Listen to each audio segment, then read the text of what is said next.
हजारों साल पहले दूसरी दुनिया से हमारी दुनिया में कुछ लोग आए जिन्हें ओसाइरिस कहा जाता था। उन्होंने इंसानों को ब्रह्मांड के बारे में जानकारी दी, उन्हें कल्चर सिखाया, आर्किटेक्चर के बारे में बताया, लेकिन इसके बदले वो धरती पर राज करना चाहते थे, जिसका मतलब ये है कि इंसानों को उनकी गुलामी करनी होगी।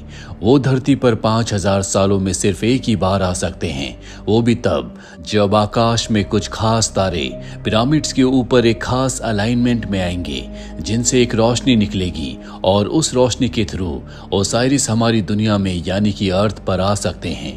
पर जब उनके आने का वक्त हुआ तो फेरो ने रोशनी के देवता की मदद से उस रोशनी को कहीं छुपा दिया, जिस वजह से ओसाइरिस हमारी दुनिया में नहीं आ पाए। लेकिन जो उनके फॉलोवर्स थे वो फेरो को मारने के लिए आए। फेरो ने उन सब को बंदी बनाकर पिरामिड में कैद कर दिया, जिसका मतलब ये है कि पिरामिड में ही उनकी मौत हो जाएगी। लेकिन अब भी कुछ ऐसे लोग हैं जो ओसाइरिस के फॉलोवर्स हैं, जिनमें एक प्रिंसेस भी है जो कि प्रेग्नेंट है। वो एक बच्चे को जन्म देती है जो कि ओसाइरिस का ही अंश है। ओसाइरिस के कुछ फॉलोवर्स उस बच्चे को कहीं दूर ले जाते हैं। प्रिंसेस की मृत्यु हो जाती है, जिसके बाद उसकी बॉडी को ताबूत में पिरामिड के अंदर रख दिया जाता है। पिरामिड के अंदर एक खास चेंबर है जिसके अंदर सिर्फ ओसाइरिस के वंशज ही जा सकते हैं, वो भी तब जब आसमान में वो तारे खास अलाइनमेंट में आएंगे।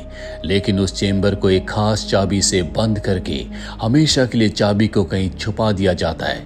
उस चाबी का नाम होता है की ऑफ हेवन। कई हजार साल बीत जाते हैं और वक्त आता है प्रेजेंट का, जहां पर हमें कुछ आर्कियोलॉजिस्ट को दिखाया जाता है जो पिरामिड की साइट पर रिसर्च कर रहे होते हैं, जिनमें प्रोफेसर हेडन भी है। और हेडन को इतिहास के बारे में सब कुछ पता है, इसीलिए किसी भी कीमत पर वो की ऑफ हेवन को ढूंढना चाहते हैं। अब जब वो अपना काम कर ही रहे होते हैं कि तभी उन्हें कॉल आता है। वो अपनी कॉल में बिजी हो जाते हैं और ठीक उसी वक्त एक आदमी उनकी छड़ी को चुरा कर वहां से निकल जाता है, जिस छड़ी को वो एक दूसरे आदमी को देता है जिसका नाम पीटर है। पीटर उस छड़ी को लेकर एक पुरानी दुकान में जाता है, जहां पर वो दुकानदार से कहता है कि मुझे की ऑफ हेवन दे दो, जिसके बदले वो उसे बहुत सारे पैसे देता है। वो दुकानदार अपने लॉकर से की ऑफ हेवन निकाल कर पीटर को दे देता है। पीटर के पास जो प्रोफेसर हेडन की छड़ी होती है, जो कि असल में एक हथियार है, उस हथियार से वो उस दुकानदार को मार देता है और उस जगह से की ऑफ हेवन लेकर निकल जाता है। कुछ देर के बाद यहाँ पर प्रोफेसर हेडन आते हैं। वो देखते हैं कि दुकानदार को किसी ने मार दिया और तभी पीटर उन्हें कॉल करता है। वो बताता है कि इसका खून मैंने किया है, वो भी तुम्हारी छड़ी से, जिस पर तुम्हारी उंगलियों के निशान है। अगर तुम चाहते हो कि मैं पुलिस को कुछ ना बताऊं तो तुम्हें मुझे अपने मिशन में शामिल करना होगा। प्रोफेसर हेडन को उसकी बात माननी पड़ती है, जिसके बाद वो एक लेडी के पास जाते हैं जो कि साइकिक है। वो भविष्य के बारे में प्रिडिक्ट कर सकती है। प्रोफेसर हेडन उससे पूछते हैं क्या मैं अपने मिशन को पूरा कर पाऊंगा। वो कहती है कि हाँ, तुम अपने मिशन को पूरा कर पाओगे। लेकिन वो अपने विजन में ये भी देखती है कि ओसाइरिस को मारने वाले लोग जाग चुके हैं। साथ ही वो प्रोफेसर हेडन को जख्मी हालत में भी देखती है, लेकिन इस बारे में वो प्रोफेसर हेडन को कुछ नहीं बताती। अगले दिन प्रोफेसर हेडन एक दूसरे आर्कियोलॉजिस्ट के पास जाते हैं जो उनका दोस्त भी है। वहां पर उनका असिस्टेंट एडलर भी होता है और अब वो आर्कियोलॉजिस्ट प्रोफेसर को बताता है कि कल रात को तूफान आया था, जिसके बाद अपने आप ही पिरामिड विजिबल हो गया, जो सुनकर प्रोफेसर हेडन को बहुत खुशी होती है। वो कहते हैं कि तुम मेरे लिए अंदर जाने का रास्ता ढूंढो, मैं इसके अंदर जाना चाहता हूँ। दरअसल कुछ ही दिनों के बाद एक बार फिर से आसमान में तारे उसी अलाइनमेंट में आने वाले हैं, जिस अलाइनमेंट में आने के बाद ओसाइरिस इस पिरामिड के थ्रू धरती पर आया करता था। और अब जो आर्कियोलॉजिस्ट होता है वो किसी भी कीमत पर अंदर जाने के रास्ते को ढूंढना चाहता है। लेकिन जब वो अंदर जाने के रास्ते को ढूंढ रहा होता है तो उसकी तबीयत बहुत ज्यादा खराब हो जाती है। उसका असिस्टेंट एडलर आकर उसे घर ले आता है, पर अगली सुबह तक उसकी तबीयत और भी ज्यादा बिगड़ जाती है। इसीलिए वो एडलर से कहते हैं कि मैं इस मिशन पर नहीं जा पाऊंगा, मेरी तबीयत बहुत ज्यादा खराब है। पिछले 4 सालों से तुम मेरे साथ हो, तुम मेरे हर एक काम के बारे में पूरी डिटेल से जानते हो। मैं चाहता हूं कि इस मिशन पर तुम मेरे बदले जाओ। एडलर उनकी बात मान जाता है। वही हमें प्रोफेसर हेडन की बेटी को दिखाया जाता है जो लंदन से यहाँ पर आ चुकी है, क्योंकि वो भी इस मिशन का हिस्सा है। इस मिशन में शामिल होने की उसकी अपनी अलग वजह है। और अब एडलर प्रोफेसर हेडन की बेटी के पास आता है। वो उसे बताता है कि आर्कियोलॉजिस्ट की तबीयत बहुत ज़्यादा ख़राब है, इसीलिए वो इस मिशन में शामिल नहीं हो सकते। उनके बदले मैं इस मिशन पर चलूँगा। पर प्रोफेसर की बेटी कहती है कि हमें नौसिखिए नहीं बल्कि एक्सपर्ट लोग चाहिए, तुम हमारे किसी काम के नहीं हो। एडलर को बहुत बुरा लगता है और वो गुस्से से वहाँ से चला जाता है, जिसके बाद वो अपने पिता प्रोफेसर हेडन को बताती है कि आर्कियोलॉजिस्ट की तबीयत खराब है, इसीलिए उन्होंने अपने असिस्टेंट को भेजा था, लेकिन मैंने उसे इस मिशन में शामिल नहीं किया। उसके पिता कहते हैं कि तुमने बहुत गलत किया, तुम्हें उससे माफी मांगनी होगी, हमें उनकी जरूरत है। ना चाहते हुए भी प्रोफेसर हेडन की बेटी को एडलर को कॉल करना पड़ता है। वो अपने रवैये के लिए उससे माफी मांगती है और कहती है कि तुम हमारे साथ मिशन में शामिल हो जाओ। एडलर उसकी बात मान जाता है और अब इनकी पूरी टीम इकट्ठा होती है जिन सबको पिरामिड के अंदर जाना है, जिसमें हिंदुस्तान का एक आदमी भी होता है जो पुरानी चीजों को पहचान सकता है। दरअसल आज ही का वो दिन है जब सारे के सारे तारे आसमान में उस अलाइनमेंट में आएंगे जिस अलाइनमेंट में ओसाइरिस धरती पर आया करता था।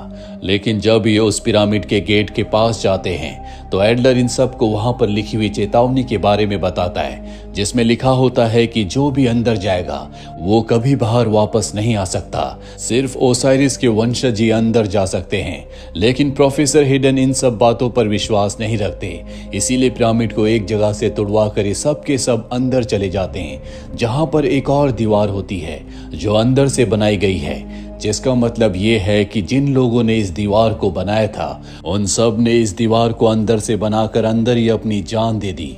उस दीवार को तोड़कर अब ये अंदर जाते हैं। इनके साथ कुछ सोल्जर्स भी हैं जो इनकी मदद करते हैं। अंदर जाने के बाद ये देखते हैं कि कमरे के बीचों बीच सोने का एक छोटा सा स्टैचू है। प्रोफेसर हेडन का साथी स्टैचू को उठा लेता है और ठीक उसी वक्त ऊपर से एक बहुत बड़ा पत्थर स्लाइड होकर नीचे आता है, जिसके नीचे एक सोल्जर की जान चली जाती है। पर जब स्टैचू को वापस रखा जाता है तो पत्थर ऊपर चला जाता है। इनके साथ वो साइकिक लेडी भी होती है जिसने प्रोफेसर हेडन को उसका भविष्य बताया था। वो बहुत ज्यादा डर जाती है। वो कहती है कि हमें वापस जाना चाहिए, लेकिन प्रोफेसर हेडन कहते हैं कि वापस जाने का रास्ता बंद हो चुका है, हमारे पास आगे बढ़ने के अलावा अब कोई रास्ता नहीं है। इसीलिए इन सबको यहाँ से आगे बढ़ना पड़ता है, जहाँ पर इनका वो साथी जो हिंदुस्तान से आया है, जो पुरानी चीजों को पहचान सकता है, वो फर्श पर टाइल्स के बहुत ही अजीब पैटर्न को देखता है। वो समझ जाता है कि कुछ गड़बड़ है। वो एक टाइल के ऊपर पैर रखता है और तभी ऊपर से एक बहुत बड़ा पत्थर नीचे गिरता है, लेकिन इसके लिए वो पहले से अवेयर था, इसीलिए उसकी जान जाती है। वो समझ जाता है कि इन्हें सही टाइल्स के ऊपर पैर रखना होगा, तभी ये सुरक्षित यहाँ से आगे बढ़ सकते हैं। वो एडलर की मदद से हर एक टाइल को बहुत बारीकी से कैलकुलेट करता है और धीरे धीरे सबको यहाँ से इस जगह से निकाल कर आगे ले जाता है, जहाँ पर इन्हें एक पत्थर मिलता है जिस पर पुरानी भाषा में कुछ लिखा होता है। जिसके बाद ये दोनों मिलकर उस भाषा को डिकोड करते हैं। इन्हें पता चलता है कि नीचे एक रास्ता है और जब ये पत्थर को हटाते हैं तो नीचे जाने के लिए स्टेयर्स होती हैं। ये सब एक एक करके नीचे जाते हैं, जहां पर एक कमरा है और कमरे में एक ताबूत होता है। ये उसी प्रिंसेस का ताबूत है जिसने ओराइसिस के बच्चे को जन्म दिया था। प्रोफेसर हेडन उस ताबूत को खोलना चाहते हैं, लेकिन सब उन्हें ऐसा करने से मना करते हैं। लेकिन प्रोफेसर हेडन किसी की बात नहीं मानते और वो ताबूत को खोल देते हैं। ताबूत के अंदर प्रिंसेस की मम्मी होती है, जिसे प्रोफेसर हेडन उठाकर नीचे फेंक देता है। सबके सब हैरान हो जाते हैं। प्रोफेसर हेडन कहते हैं कि मैं यहाँ पर ओसाइरिस के टेम्पल को ढूंढने के लिए आया हूँ, जो कि नीचे बेसमेंट में कहीं है। और अब वो आदमी जिसके पास की ऑफ हेवन है, वो प्रोफेसर को की ऑफ हेवन देता है। दरअसल जहाँ पर ताबूत होता है वहीं पर नीचे जाने का वो दरवाजा है जिस पर की ऑफ हेवन को लगाया जा सकता है। प्रोफेसर हेडन की ऑफ हेवन से उस दरवाजे को खोल देते हैं और अब यहाँ से भी नीचे जाने का एक और रास्ता इन्हें मिलता है। ये सब के सब उस रास्ते से नीचे जाते हैं, लेकिन तभी इनके उसी साथी का पैर एक पत्थर पर पड़ जाता है जिसने सोने के स्टैचू को उठाया था।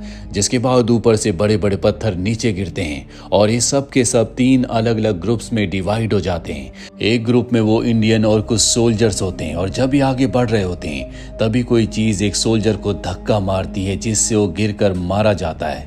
वही हमें एडलर को दिखाया जाता है जिसके साथ प्रोफेसर हेडन की बेटी और वो साइकिक लेडी है। एडलर को वहां से निकलने का एक खुफिया रास्ता मिल जाता है। ये तीनों के तीनों उस रास्ते से आगे बढ़ते हैं और उस जगह पहुंच जाते हैं जहां पर अभी अभी एक सोल्जर की मृत्यु हुई थी। अब बाकी के लोग भी यहां पर आ जाते हैं। ये सब के सब आगे बढ़ते हैं और एक ऐसी जगह पर पहुंच जाते हैं जहां पर बहुत सारी ममीज हैं। ये वो लोग थे जो कि ओसाइरस के फॉलोअर्स थे। इन सबको यहाँ पर कैद करके मार दिया गया था। और अब इनके साथ जो साइकिक लेडी होती है वो बताती है कि एक भविष्यवाणी है, जब सभी तारे सही अलाइनमेंट में आएंगे और ओसाइरस के वंशज का खून टेम्पल के ऊपर पड़ेगा तो ये जितनी भी ममीज हैं वो सब की सब जिंदा हो जाएंगी, जो पूरी दुनिया को तबाह कर देंगी। ये सुनकर सब के सब डर जाते हैं क्योंकि यहाँ पर कई सारी ममीज हैं। और तभी उन ममीज में से एक ममी जिंदा होकर प्रोफेसर की बेटी के ऊपर हमला कर देती है। एडलर उसकी मदद करता है, लेकिन अब वो एडलर का पीछा करना शुरू कर देती है।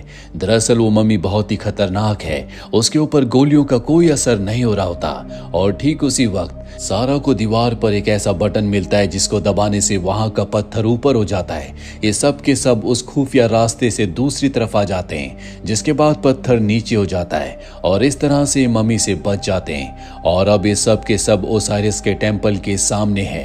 प्रोफेसर हेडन एडलर से कहते हैं कि तुम इस दरवाजे को खोलो।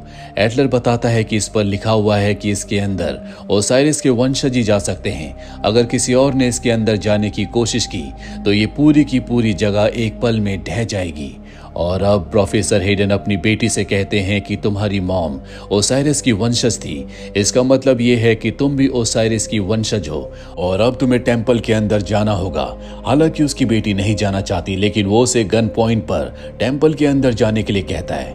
उसकी बेटी जब टेम्पल के दरवाजे के सामने जाती है तो दरवाजा अपने आप ही चमकने लगता है और अगले पल दरवाजा खुल जाता है, जिसके बाद ये सब के सब टेम्पल के अंदर आते हैं। यहाँ पर बहुत बड़ी बड़ी मशीन्स होती हैं जो देखकर प्रोफेसर बहुत खुश हो जाते हैं। वो सबको बताते हैं कि तारे अपनी अलाइनमेंट में आ चुके हैं और अब मैं अपनी बेटी का खून इस जगह पर गिराऊंगा। वो ओसाइरस की वंशज है, जिससे पूरी की पूरी जगह एक्टिवेट हो जाएगी। मम्मी जिंदा हो जाएंगी जो दुनिया को खत्म कर देंगी। और जब ओसाइरस धरती पर आएगा तो वो मुझे देवता का दर्जा देगा, क्योंकि जो भी ओसाइरस को धरती पर बुलाता है उसे वो देवता का दर्जा देता है। यहाँ पर उसकी बेटी पूछती है कि मेरी मॉम को किसने मारा था। प्रोफेसर हिडन बताता है कि तुम्हारी मॉम को मेरे इरादों के बारे में पता चल गया था, इसीलिए मुझे उसे मारना पड़ा। ये जानकर प्रोफेसर हिडन की बेटी को बहुत दुख होता है कि उसी के पिता ने उसकी मॉम को मारा है, लेकिन वो कुछ नहीं कर सकती क्योंकि प्रोफेसर हिडन के आदमी ने उसे पकड़ा हुआ है। एडलर उसकी मदद करने के लिए आगे बढ़ता है, लेकिन तभी प्रोफेसर हिडन का आदमी गोली चला देता है। इनके साथ जो इंडियन होता है वो एडलर के आगे आ जाता है, जिस वजह से उसकी जान चली जाती है। और अब प्रोफेसर अपनी बेटी का खून उस जगह पर गिराते हैं, जिसके बाद ये पूरी की पूरी जगह एक्टिवेट हो जाती है। वहां पर बहुत तेज रोशनी आती है जो कि ममीज के ऊपर गिरती है और अब ममीज भी जिंदा होना शुरू हो गई है। प्रोफेसर हेडन ओसाइरस को धरती पर लाने के लिए उसकी प्रार्थना करना शुरू कर देते हैं ताकि उनका मकसद पूरा हो सके, उन्हें एक देवता का दर्जा मिले। वहीं पर हमें एडलर को दिखाया जाता है जो प्रोफेसर के आदमी को मारकर प्रोफेसर की बेटी को आजाद कर देता है, जिसके बाद प्रोफेसर हेडन की बेटी एडलर से गन लेकर अपने पिता प्रोफेसर हेडन को गोली मार देती है, जिससे उसकी मृत्यु हो जाती है। प्रोफेसर हेडन के मरने की वजह से रिचुअल बीच में ही रुक जाता है और अब पूरे पिरामिड की दीवारें हिलना शुरू हो जाती है। दरअसल ये पूरा का पूरा पिरामिड अंदर से गिरने वाला है। ये तीनों के तीनों अपनी जान बचाने के लिए यहाँ से भागते हैं और किसी तरह से ये पिरामिड के बाहर आ जाते हैं, जहाँ पर आर्कियोलॉजिस्ट उनका इंतजार कर रहा होता है। वो कहता है कि मुझे प्रोफेसर हेडन के इरादों के बारे में कुछ पता नहीं था, वरना मैं उसका साथ कभी नहीं देता। और इसी के साथ ये फिल्म, ये कहानी यहीं पर खत्म हो जाती है। उम्मीद करते हैं कि ये कहानी आपको पसंद आई होगी।